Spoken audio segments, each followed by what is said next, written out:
Shalom, shalom, bonjour à tous et à toutes. J'espère que vous allez bien. Moi ça va, on s'accroche. Toujours accroché à l'arbre de vie. Alléluia, alléluia. Donc bienvenue sur la chaîne de Yahweh, disciple d'Elion. Et nous sommes le samedi 23 octobre. Je dis bien samedi 23 octobre 2021. Voilà, donc bienvenue à tous sur la chaîne de Yahweh, disciple d'Elion. Alléluia. Pour les amoureux et les amoureuses de Yehoshua et ceux aussi qui veulent chercher la vérité, ceux qui veulent être remplis, c'est-à-dire encouragés, fortifiés par le Seigneur. Eh ben, vous êtes les bienvenus. Alléluia. Amen. Voilà, donc, voilà, il n'est pas sans dire que c'est vrai qu'il y a quelques jours de cela, le Seigneur m'interpellait sur pas mal de choses et tout, et je me disais, mais comment je vais faire tout ça et tout? Comment je vais apporter la parole? Comment je vais transmettre ce message? Comment je vais partager? Parce que c'est un partage aussi, alléluia. Et là, le Seigneur, il m'a mis la repentance. Alléluia! Amen! Waouh, waouh! Magnifique le Seigneur, il est magnifique. Vraiment, waouh, c'est glorieux, c'est majestueux. Et, il est majestueux d'ailleurs, hein, n'est-ce pas? Donc, vraiment, que le Seigneur soit béni, que le Seigneur soit glorifié pour ce qu'il va faire là, parce que c'est vraiment lui qui fait. Ce n'est pas moi. Alléluia! Parce que je ne suis rien du tout. Rien. Oh Seigneur, merci. Nous nous présentons, je me présente devant toi, Père, pour te demander vraiment de prendre le contrôle de toutes choses. Je te demande pardon d'ailleurs. Voilà, quelquefois on fait des choses et voilà, par pensée ou voilà, il y a une petite colère qui vient comme ça et l'ennemi passe par cette porte-là et Seigneur, nous voulons pas de ça là. Nous voulons pas de cela, pardon. Nous ne voulons pas de cela, Père, et nous te demandons vraiment de prendre le contrôle de toutes choses. Voilà, conduis-moi par ton esprit, Père. Fais taire mes raisonnements. Fais en sorte que justement cet enseignement, cette parole, ce partage encourage les autres. Et nous voulons que encourager les autres. Fortifier, édifier, relever par ta prière, par ta présence, par ta prestance, voilà, par ta parole, quoi, qui est la Torah. Alléluia, l'enseignement du Seigneur. Ton enseignement, Seigneur. Et voilà, nous voulons nous repentir, Seigneur, de tout ce qui n'est pas de toi, de tout ce qui est hors de toi, de tout ce qui n'est pas dans ta volonté. Au nom de Yeshua Mashiach, Père de gloire, je ne suis que poussière, serviteur inutile. Nous t'avons prié. Amen. Amen. Alléluia, alléluia. Donc c'est vrai qu'il y a quelques jours, j'étais très euh, atteint physiquement. Et voilà, comme vous l'entendez, je pense que vous voyez que je suis un peu grippé. Alléluia. Donc voilà, mes frères et sœurs. Frères et sœurs, la repentance. Je veux parler de la repentance aujourd'hui. Parce qu'il y a quelque chose vraiment qui m'a vraiment interpellé dans le sens où des fois on marche, voilà, on voit les gens comme ils sont, on parle aux gens, on parle du Seigneur, les gens ne veulent pas. On voit bien que le Seigneur nous montre qu'ils sont dans le péché, qu'ils sont dans des choses abominables, voilà, que le Seigneur n'aime pas d'ailleurs, ne veut pas de ça aussi, ne veut pas de ça, mes frères et sœurs, sachez-le. Et voilà, donc nous allons rentrer dans le vif du sujet d'ailleurs, sur la repentance. Alléluia, alléluia. Amen. Alors vous allez me dire, la repentance, qu'est-ce que c'est? La repentance, il y a beaucoup de choses, hein. On peut dire, ouais, repentir et tout, mais voilà, je me suis repenti, mais c'est tellement vaste. Alléluia. Donc nous allons nous référer à la parole d'Elohim. Alléluia. Amen. Alors, la repentance. Qu'est-ce que la repentance? Eh bien déjà, nous allons aller voir déjà qu'est-ce que veut dire repentance. Ça, c'est le plus important à voir aussi. Alléluia. Amen. Alors,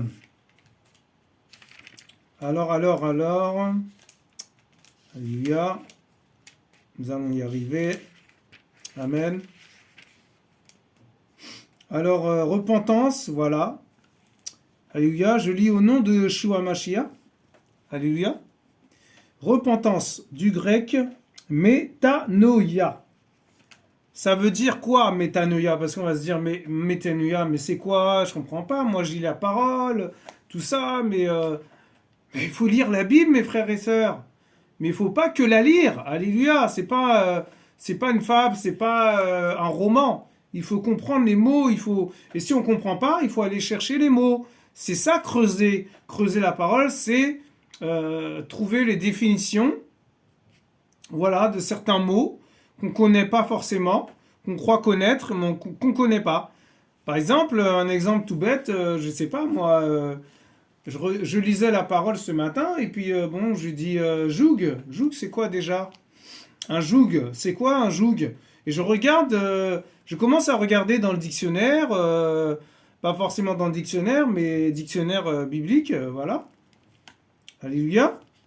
Et je vois que joug, en fait, ça veut dire, en fait, c'est comme à l'époque de Jésus, c'était quelque chose on mettait sur les prisonniers. Et en fait, ils se sentaient, c'est comme si ils étaient lourds en fait, vous voyez? Et donc en fait, j'ai compris que, eh ben, un joug aujourd'hui, à l'heure d'aujourd'hui, c'est un fardeau. C'est quelque chose de lourd, c'est quelque chose de compliqué à porter, de waouh, c'est dur, c'est pas facile tout ça. Et ben en fait, ce fardeau, il faut le mettre au pied du Seigneur. Alléluia. Mais oui, mais c'est ça justement.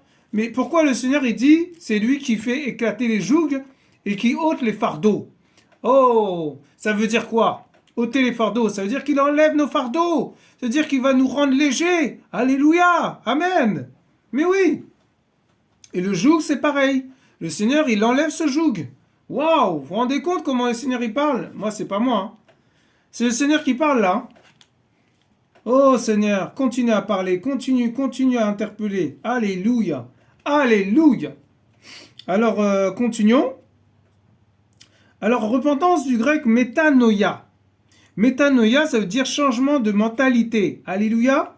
Métanoïa, c'est le mot grec de repentance. Vous vous rendez compte? Donc, si on ne cherche pas, on ne peut pas savoir. On ne peut pas trouver, voilà, ces mots-là. Waouh. Et changement de mentalité, d'intention, tristesse qu'on éprouve de ses péchés. Un des points majeurs de la prédication de Yahushua, Jésus-Christ de Nazareth. Alléluia, c'est la même personne. De Yohanan le Baptiste, c'est-à-dire Jean-Baptiste, et des apôtres. La repentance est essentielle pour obtenir la rémission des péchés et doit être accompagnée de fruits. Alléluia. La repentance ne concerne pas uniquement le nouveau converti, mais tout disciple du Mashiach qui, jusqu'à la fin de sa vie, est dans un processus de perfectionnement. Amen. Voilà, donc ça veut dire quoi? Ça veut dire que avant que je commence à enseigner la parole, bah j'étais juste chrétien. Chrétien, voilà, chrétien catholique, protestant, enfin bon, je suis passé par plein de phases, laisse tomber vraiment. J'ai même fait un petit peu, on va dire, la sorcellerie, parce que quelque part, un mensonge déjà, c'est de la sorcellerie. Quand on cache des choses, c'est de la sorcellerie. Quand on commence à manigancer, à manipuler des gens, à manipuler, à tourner les choses à notre manière, à notre façon, c'est de la sorcellerie. Alléluia! C'est pas seulement aller voir des féticheurs ou faire un pacte ou je sais pas prendre un objet, piquer, voilà quoi. C'est vaste la sorcellerie. Il y a tellement de choses à dire sur la sorcellerie. D'ailleurs, je pense que mon prochain enseignement, ça sera ça aussi. Parce que pourquoi la repentance? Parce que le Seigneur il est triste. Et le Seigneur il pleure, il pleure, il pleure et il est pas content. Enfin, ouais, il est pas content, mais en même temps il est triste parce que les gens ne veulent pas se repentir, les gens ne veulent pas venir à lui, les gens veulent toujours se servir de lui. Mais on ne se sert pas du Seigneur, mes frères et sœurs. Mais qu'est-ce que ça veut dire? Mais non, ce n'est pas biblique. On ne vient pas au Seigneur pour se servir. On ne vient pas au Seigneur pour avoir les bénédictions, pour avoir le matériel, pour avoir le mariage, pour avoir la femme ou l'homme des deux côtés, voilà, dans les deux sens, hein, voilà, alléluia. Mais attendez, c'est pas ça. Mais déjà, la bénédiction, c'est être né d'en haut, avoir la naissance d'en haut. Alléluia. Mais oui, la naissance d'en haut, c'est né de nouveau, c'est être né du Seigneur. Ça veut dire que le Seigneur nous a pris dans le péché et il nous a emmenés dans le royaume de son Père, dans le royaume de son amour. L'amour par excellence. Alléluia. Amen. Mais oui, mes frères et sœurs, vous croyez quoi? Mais bien sûr, je parle aux familles, je parle aux frères et sœurs, je parle aussi aux cousins, cousines, tous ceux-là qui regardent cette vidéo. Écoutez ce que le Seigneur vous dit. Amen. Amen. Waouh, je vous assure, hein. C'est terrible, c'est terrible.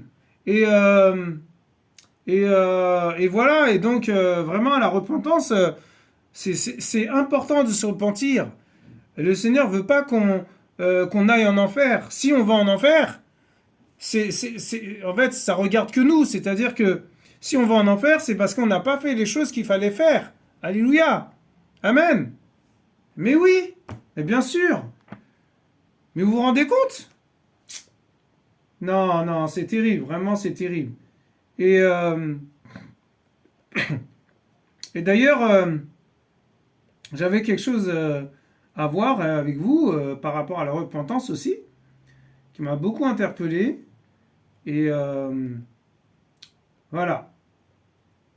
Alors, la repentance, une autre définition, je ne sais pas si c'est la même, c'est un changement intérieur de voir les choses. Il touche nos pensées et il nous amène à voir le péché, comme Dieu le voit. Alléluia. Nous nous prenons en horreur. Nous nous détestons et nous condamnons dans cet état. Voilà. Ce qui nous amène à nous convertir, à changer de voie. Voilà. Nous nous détournons du mal pour nous tourner vers le bien, vers le Christ, Yeshua Mashiach. Nous déclarons notre volonté de suivre Jésus et d'abandonner la voie du péché. Voilà. Ésaïe 55, verset 7. Que le méchant abandonne sa voie et l'homme d'iniquité ses pensées, qui retourne à l'Éternel, qui aura pitié de lui, à notre Dieu qui ne se lasse pas de pardonner. Mais oui, mes frères et sœurs, notre Père, notre Roi des rois, ne se lasse pas de nous pardonner. Vous vous rendez compte tous les péchés qu'on fait dans la journée? S'il ne nous pardonnait pas, on était en enfer depuis longtemps. Je vous dis la vérité. Alléluia. Amen. Donc voilà, et c'est vrai que on se dit, bon, la repentance, bon, voilà, mais en fait, c'est plus que ça, quoi. La repentance, c'est vraiment un changement de mentalité. C'est changement, vraiment, changer nos vies, mettre notre vie en règle. Alléluia, j'essaie de trouver le mot, alléluia. Mais c'est ça la repentance, vous croyez quoi? Ah oui, hein? Si on se repent et on continue à pécher, on continue à... On est tous pécheurs d'ailleurs, d'accord? Mais c'est pas pour autant qu'on doit pécher. Vous voyez ce que je veux dire?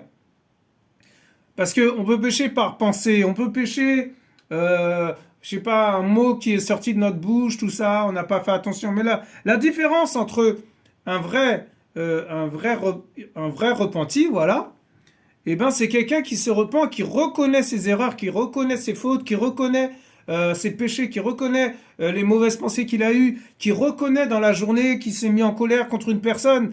Mais c'est ça la vraie repentance, mes frères et sœurs. Parce qu'on peut dire, bon, on est tous pécheurs. Oui, on est tous pécheurs. Mais il y a péché volontaire et péché involontaire. Amen.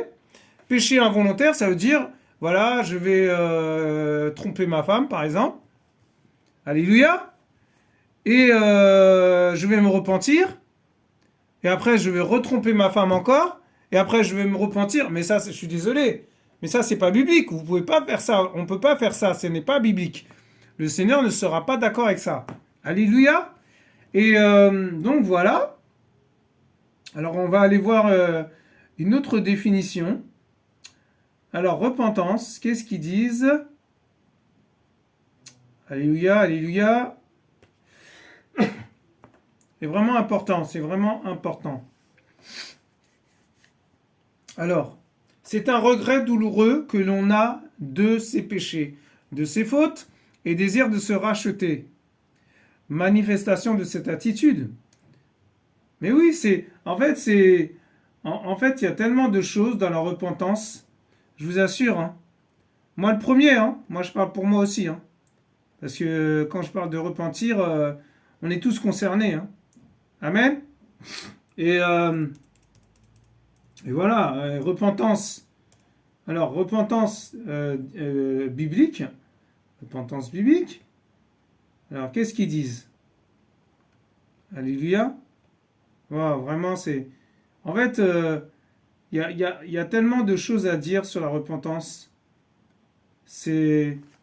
Voilà. Alors, voilà, une phrase tout simple, hein. Voilà, c'est... Se repentir signifie se détourner du mauvais chemin. Voilà. Et reprendre le chemin de Dieu, le vrai chemin. Si quelqu'un veut venir à moi, il ne doit plus penser à lui-même. Il doit porter sa croix et me suivre. Porter sa croix, c'est encore une autre histoire. Porter sa croix, c'est reconnaître ses péchés. C'est reconnaître ses erreurs. C'est reconnaître qu'il a encore des tâches. Reconnaître qu'il est encore... voilà, qu'il n'est pas encore bien disposé, qu'il n'est pas encore dans le Seigneur. Qu'il n'est pas vraiment... c'est-à-dire qu'il a un pied dehors, un pied à l'intérieur. Mais ce n'est pas possible, mes frères et sœurs. Il faut avoir les deux pieds dans la bergerie. Alléluia. C'est-à-dire avec le Seigneur. Amen. Dans son royaume. Amen. Et donc voilà. Donc en gros, la repentance, hein, c'est ça en fait. Hein, c'est ça la repentance. Donc c'est vraiment très important de se repentir. Parce que ceux qui ne se repentent pas ne peuvent pas voir le Seigneur. Ceux qui ne se repentent pas ne peuvent pas aller vers le Père.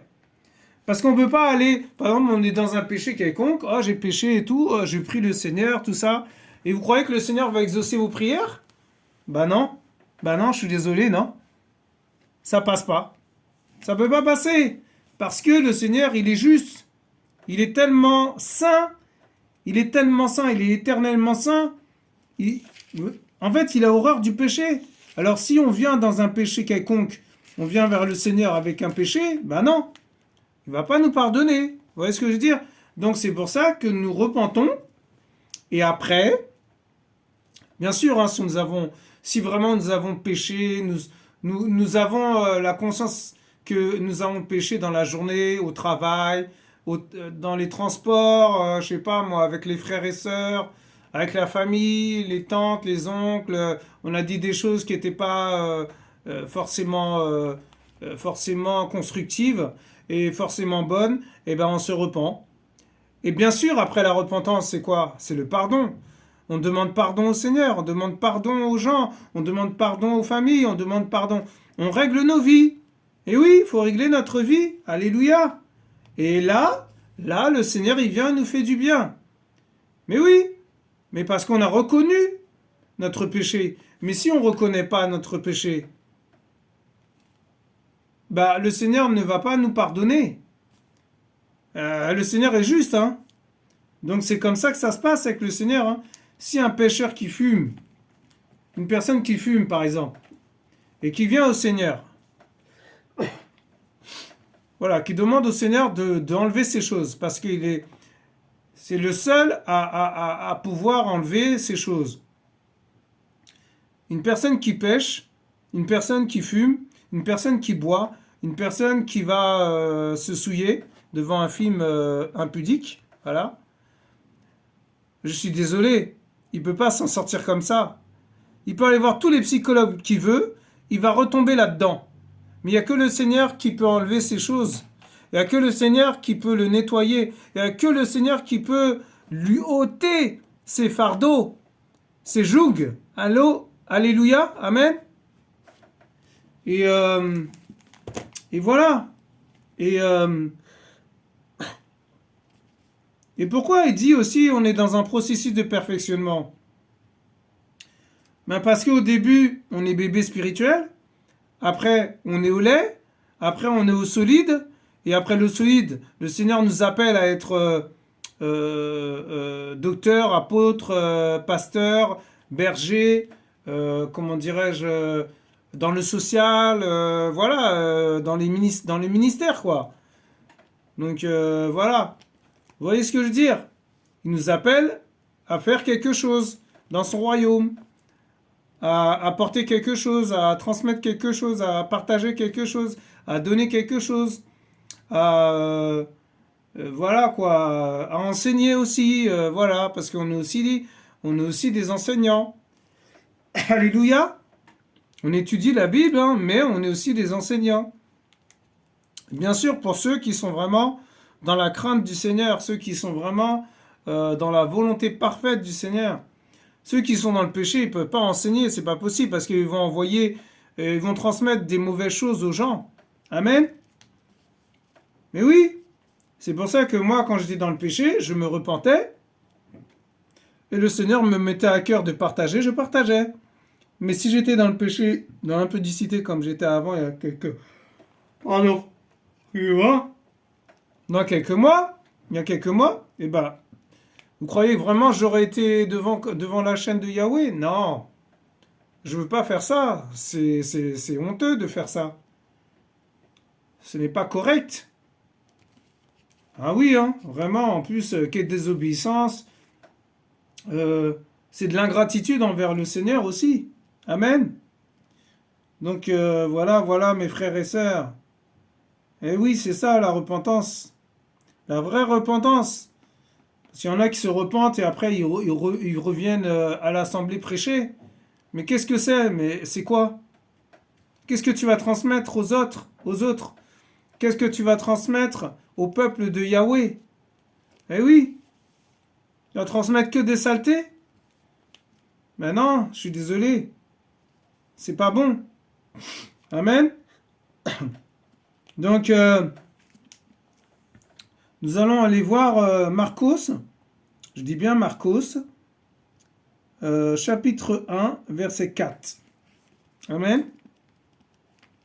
Marcos, chapitre 1, verset 4. Voilà, c'est dans l'évangile de Marc, Marcos, chapitre 1, verset 4.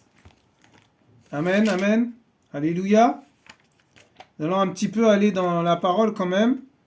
Si on a été creusé un petit peu ensemble, mais là, nous allons aller dans le chapitre 1, verset 4, pour vous montrer c'est quoi la repentance aussi. Et voilà, il faut aussi se référer à la Bible, hein, parce que on peut aller dans les définitions, dictionnaire, tout ça, mais il faut aussi lire la parole. Amen.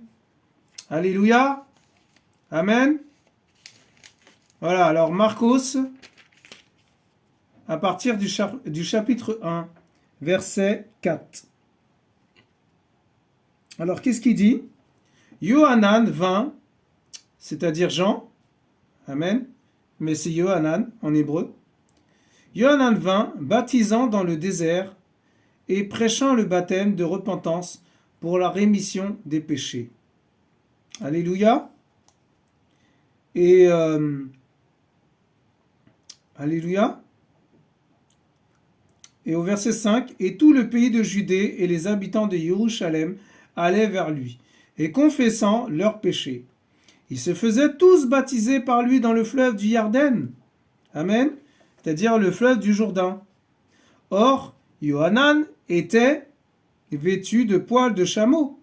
Il avait une ceinture de cuir autour de ses reins et mangeait des sauterelles et du miel sauvage. Et il prêchait en disant, « Il vient après moi. » Il parlait de Yeshua, de Jésus-Christ. Alléluia. « Celui qui est plus puissant que moi.